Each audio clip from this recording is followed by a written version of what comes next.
எல்லாருக்கும் வணக்கம். நான் ஓம் பிரகாஷ் பேசுகிறேன். இது வரைக்கும் நீங்கள் இந்த சேனலை சப்ஸ்கிரைப் பண்ணலாம், சப்ஸ்கிரைப் பண்ணிக்கோங்க. அது மட்டும் இல்லாமல் பக்கத்தில் இருக்க பெல் பட்டனும் கிளிக் பண்ணி வச்சுக்கோங்க. அப்போ தான் நம்ம சேனலில் போடுற எல்லா வீடியோஸும் உங்களுக்கு நோட்டிஃபிகேஷனில் காமிக்கும். மேலும் ஜோதிடம் சார்ந்த ஏதாவது கேள்விகள் இருந்தாலும் அல்லது உங்கள் சுய ஜாதகத்தை பற்றி ஏதாவது கேள்விகள் இருந்தாலும் நீங்கள் கீழே கமெண்ட் பாக்ஸில் உங்களோட பிறந்த தேதி, பிறந்த நேரம், பிறந்த இடம் குறிப்பிட்டு உங்கள் கேள்விகளை நீங்கள் கேட்கலாம். கண்டிப்பாக எல்லோருடைய கமெண்ட்ஸுக்கும் முடிஞ்ச வரைக்கும் நான் ரிப்ளை பண்ணுறேங்க. சரிங்களா? அதே மாதிரி இந்த வீடியோ உங்களுக்கு பிடிச்சிருக்கின்ற பட்சத்தில் ஒரு லைக்கும் போட்டு விடுங்க. நிறைய லைக்ஸ் வர தான் இன்னும் மேற்கொண்டு வீடியோஸ் நிறைய போடணுன்ற ஒரு தூண்டுதல் எனக்கும் வரும். சரிங்களா? முடிஞ்சிருக்கும் இந்த வீடியோ பார்க்குறவங்க ஒரு லைக்கை போட்டுட்டு கமெண்ட்டை போட்டுட்டு உங்களோட வீடியோ நீங்கள் பார்க்க ஆரம்பிங்க. சரி, வாங்க இப்போ வீடியோக்குள்ளே போகலாம். இந்த வீடியோ என்ன பார்க்க போகிறோம் அப்படின்னா, துலாம் ராசி சுவாதியில் பிறந்தவங்களுக்கு 2026ஆம் ஆண்டு குரு பயிற்சி பலன்களை பற்றி நம்ம இந்த பதிவில் பார்க்க போகிறோம். துலாம் சுவாதி சுக்கரனுடைய வீட்டில் இருக்கக்கூடிய ராகுடைய நட்சத்திரம் இந்த துலாம் சுவாதி. சரிங்களா? துலாம் சுவாதியில பிறந்தவங்களுக்கு தற்போது குரு பகவான் ராசிக்கு 9ஆம் இடமான பாக்கிய ஸ்தானத்தில் அமர்ந்திருக்காருங்க. இந்த குரு பகவான் வரக்கூடிய ஜூன் மாதம் 1ஆம் தேதி ராசிக்கு 10ஆம் இடமான தொழில் ஸ்தானத்துக்கு வந்து உச்சபலம் பெற போறார். சரிங்களா? 10ல் வந்து தொழில் ஸ்தானத்துல குரு பகவான் உச்சபலம் பெறது ஒரு சிறப்பான ஒரு அமைப்பு அப்படின்னு எடுத்துக்கணும். அதாவது சில விஷயங்களுக்கு கண்டிப்பா இது நல்ல விஷயமா இருக்கும், சில விஷயங்களுக்கு நல்லா இல்லை. சரிங்களா? அது என்னன்னு பார்க்கலாம். முக்கியமான 5 மாற்றங்கள் என்ன? ஃபர்ஸ்ட் விஷயம் என்னன்னா, வேலை ரீதியா ஒரு இடம் மாற்றம், பணி மாற்றம், ஊர் மாற்றம், இது சார்ந்த விஷயங்களை இந்த காலகட்டம் மிகைப்படுத்தி கொடுக்கும். ஃபர்ஸ்ட் விஷயம் அதுதான்.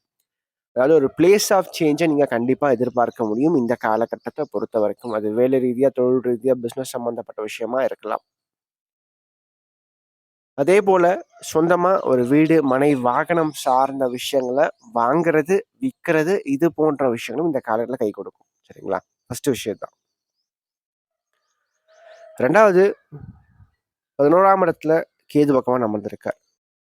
11ஆம் இடத்துல கேது இருக்கிறது நல்ல ஒரு சிறப்பான ஒரு அமைப்பு தான், என்ன இருந்தாலும் சரி. சரிங்களா? இந்த கேது டிசம்பர் மாதம் வரைக்கும் லாபஸ்தானத்துல இருப்பாருங்க. அதன் பிறகு பயிற்சியாகி 10ஆம் இடத்துக்கு போவார். 4ஆம் இடத்துக்கு ராகு வருவார். சரிங்களா? அப்ப மாணவர்களை பொறுத்த வரைக்கும் ரொம்ப புரிஞ்சு படிக்கக்கூடிய தன்மையை கொடுக்கும். சரிங்களா? எப்பவுமே அந்த ஒரு சும்மா மக்கப் பண்ணி படிச்சுட்டு எக்ஸாம் எழுதுறதை விட்டுட்டு நல்லா தெளிவா ஆழ்ந்து படிக்கக்கூடிய ஒரு தன்மையை கொடுக்கும். மற்றவர்களுக்கு தெரியாத, மற்றவர்களுக்கு புரிந்து கொள்ள கடினமா இருக்கக்கூடிய விஷயங்களும் நீங்க சீக்கிரமா புரிஞ்சுப்பீங்க, தெரிஞ்சுப்பீங்க. சரிங்களா? இப்போ மாணவர்களை பொறுத்த வரைக்கும் இந்த குரு பயிற்சியில் வந்து பார்த்தீங்கன்னா, படிப்பு ரீதியா நல்ல மாற்றங்கள், நல்ல ஆதாயங்களை உறுதியா கொடுக்கும். ஏன்னா 2ஆம் இடம், 4ஆம் இடம் 2மே குருவினுடைய பார்வையில் இருக்குங்க. 4ஆம் அதிபதியும் குருவினுடைய பார்வைக்குள்ள வரதுனால கண்டிப்பா இந்த காலகட்டம் உங்களுக்கு அந்த படிப்பு சம்பந்தப்பட்ட விஷயத்துல நல்ல ஏற்றத்தை கொடுக்கும், உறுதியா கொடுக்கும். சரிங்களா? அதே மாதிரி படிச்சு முடிச்ச உடனே டக்குன்னு நல்ல ஒரு உத்தியோகம் கிடைக்கிறதுக்கான அமைப்புகளையும் இது வந்து ஏற்படுத்தி கொடுக்கும். அதற்கடுத்து குடும்பஸ்தானத்தை குரு பார்க்கறதுனால 3வது விஷயம் அப்படி பார்க்கும்போது குடும்ப வாழ்க்கையை அமைச்சு கொடுக்கும். நிறைய பேருக்கு பார்த்தீங்கன்னா இன்னும் திருமணம் ஆகாம இருக்கும். 30, 35 வயதை கடந்தும் சுவாதியில பிறந்தவங்களுக்கு இன்னும் திருமணம் ஆகாம இருக்கும். ஸோ அப்படிப்பட்ட நபர்கள்லாம் பார்த்தீங்கன்னா இந்த காலகட்டங்கள் அந்த திருமணம் சம்பந்தப்பட்ட விஷயங்கள் நல்லபடியாக நடந்து முடியுங்க. திருமணத்துக்கான முயற்சிகள் கண்டிப்பாக வெற்றியை கொடுக்குங்க. மேலும் இந்த காலகட்டத்தை பொறுத்த வரைக்கும் நீங்க குடும்ப வாழ்க்கையை விட வேலை, தொழில், உத்தியோகம் சம்பந்தப்பட்ட விஷயத்த அதிகமான முக்கியத்துவத்தை கொடுத்துக்கிட்டு இருப்பீங்க. சரிங்களா? பெரும்பாலும் நல்லா கேட்டுக்குங்க. ஃபர்ஸ்ட் குடும்பம், அப்புறம் தான் உத்தியோகம். அதை முதல்ல தெளிவாக தெரிஞ்சுக்குங்க. அதை மட்டும் நீங்க ஃபோக்கஸ் பண்ணீங்கன்னா இந்த குரு பயிற்சி நிச்சயமா உங்களுக்கு சூப்பராகவே இருக்கும். ஏன்னா இந்த டைம்ல நீங்க வந்து கோட்டை விடக்கூடிய ஒரே விஷயம் என்ன தெரியுமா? குடும்பத்தை கோட்டை விட்டுருவீங்க. வேலைன்னு சொல்லிட்டு எப்ப பார்த்தாலும் வேலையை நோக்கி தான் ஓடிட்டு இருப்பீங்க. அதனால முதல்ல குடும்பம், அப்புறம் தான் உத்தியோகம். அதை நீங்க தெளிவா இந்த குரு பயிற்சியை நீங்க தெரிஞ்சு வச்சுக்கணுங்க. சரிங்களா? அதற்கடுத்து 4வது சனி பார்க்கும்போது 6 கூடையவன் வலுக்கிறார். துலாத்தை பொறுத்த வரைக்கும் குரு வந்து பெரும்பாலும் வலுக்கக்கூடாதுங்க.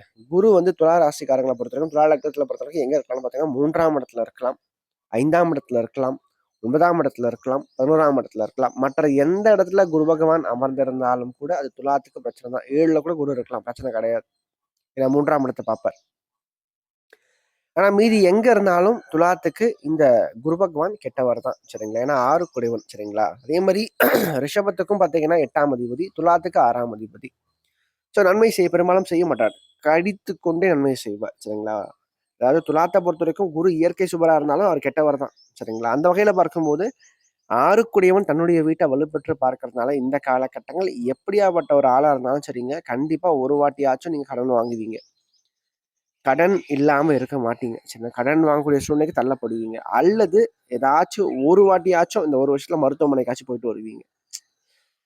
ஆரோக்கியம் சம்பந்தப்பட்ட விஷயத்துல ஒரு பிரச்சனையை கொடுக்கும். கடன் சார்ந்த விஷயத்துல ஒரு பிரச்சனையை கொடுக்கும். அதாவது உங்க ராசிநாதனை விட 6ஆம் அதிபதி வலுக்கிறாருங்க. சரிங்களா? 6 கூடியன் வலுக்கும்போது கண்டிப்பா அவருடைய விஷயங்கள் கண்டிப்பா கிடைக்கும். நல்ல விஷயம்னு பார்க்கும்போது வேலை கிடைக்கும், உத்தியோகம் சம்பந்தப்பட்ட விஷயத்துல முன்னேற்றம் இருக்கும், தொழில் ரீதியா மேம்பட்ட நிலைக்கு வருவீங்க. அதெல்லாம் உண்டு, இல்லைன்னு சொல்லல. அதே மாரி அலைச்சல் அதிகமா இருக்கும். நேரத்துக்கு சாப்பிட மாட்டீங்க, நேரத்துக்கு தூங்க மாட்டீங்க, எப்ப பார்த்தாலும் ஓடிக்கிட்டே இருப்பீங்க. இதனால என்ன ஆகும்? உடல் பாதிக்கப்படும். அதனாலேயே மருத்துவமனைக்கு போகக்கூடிய சூழ்நிலைக்கு தள்ளப்படுவீங்க. அதனால வந்து ஃபர்ஸ்ட் குடும்பம், 2வது நேரத்துக்கு சாப்பிடுங்க, நேரத்துக்கு தூங்குங்க. அதன் பிறகு உத்தியோகத்த பாருங்க. இத மட்டும் நீங்க பண்ணீங்கன்னா, நிச்சயமா நல்லா இருக்கும் இந்த காலகட்டம். அதற்கு அடுத்து வந்து பார்த்தீங்கன்னா, கடைசி விஷயம், இந்த காலகட்டங்கள்ல வெளிநாடு சம்பந்தப்பட்ட, வெளியூர் சம்பந்தப்பட்ட காரியங்கள் வெற்றிய கொடுக்கும். திருமணம் சம்பந்தப்பட்ட முயற்சிகள் வெற்றிய கொடுக்கும். குழந்தை அமைப்புகள பொறுத்தவரைக்கும் புத்திர காரகன் அதாவது 10ஆம் இடம் கர்மஸ்தானத்துல உச்சபலம் பெறதுனால, கண்டிப்பா அந்த புத்திர பாக்கியம் சம்பந்தப்பட்ட ஆண் வாரிசு சம்பந்தப்பட்ட விஷயங்கள பெற்றுக் கொடுப்பார், இந்த குரு பகவான். சரிங்களா? அதோடு மட்டும் இல்லாம ராசிக்கு 2ஆம் இடம், 4ஆம் இடம் 2மே குருவுடைய பார்வைக்குள்ள வரதுனால, குடும்பம் உங்களுக்கு சப்போர்ட் பண்ணும் கண்டிப்பா. அதே மாரி தாயார் வழி உறவுகள் சம்பந்தப்பட்ட வழியாக உங்களுக்கு நல்ல ஆதாயங்கள் உண்டு. நில புலன்கள் வாங்கக்கூடிய அமைப்பு, வீடு கட்டுறது, வீடு வாங்குறது, வீடு விற்கிறது, இது போன்ற விஷயங்கள் கண்டிப்பா கை கொடுக்கும்.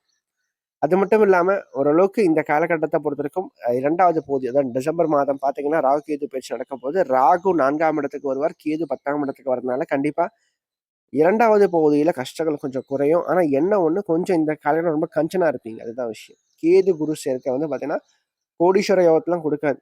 பணத்த எப்படி செலவு பண்ணணும், எங்க வந்து பணத்த போட்டா முன்னேற்ற முடியும் அப்படின்றத தெளிவுபடுத்தும். அதனால இந்த 2வது பகுதி பார்த்தீங்கன்னா, உங்களுக்கு அந்த ஃபினான்ஷியலா கொஞ்சம் வந்து பார்த்தீங்கன்னா, உங்களோட பொறுப்புகள் அதிகரிக்கும். கடமைகள அதிகரிக்கும். இந்தந்த விஷயத்துக்கு செலவு பண்ணணும், இந்த விஷயத்துக்கு சேர்த்து வைக்கணும்னு சொல்லிட்டு, அந்த ஒரு ஒரு பக்குவத்த குடுக்கும். சரிங்களா?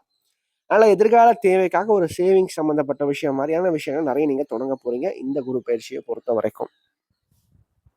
மேலும் இந்த வீடியோ உங்களுக்கு புடிச்சிருந்தா லைக் பண்ணுங்க. புடிக்கலன்னா நீங்க தாராளமா நீங்க டிஸ்லைக்கும் பண்ணலாம். சரிங்களா? அதே மாரி இந்த வீடியோ பத்தின ஏதாவது கேள்விகள் எதுவா இருந்தாலும் நீங்க கமெண்ட் பாக்ஸ்ல கமெண்ட் பண்ணலாம். அது நல்ல விஷயமா இருந்தாலும் சரி, கெட்ட விஷயமா இருந்தாலும் சரி, உங்களோட தோன்ற விஷயங்கள் நீங்க கமெண்ட் பாக்ஸ்ல கமெண்ட் பண்ணுங்க.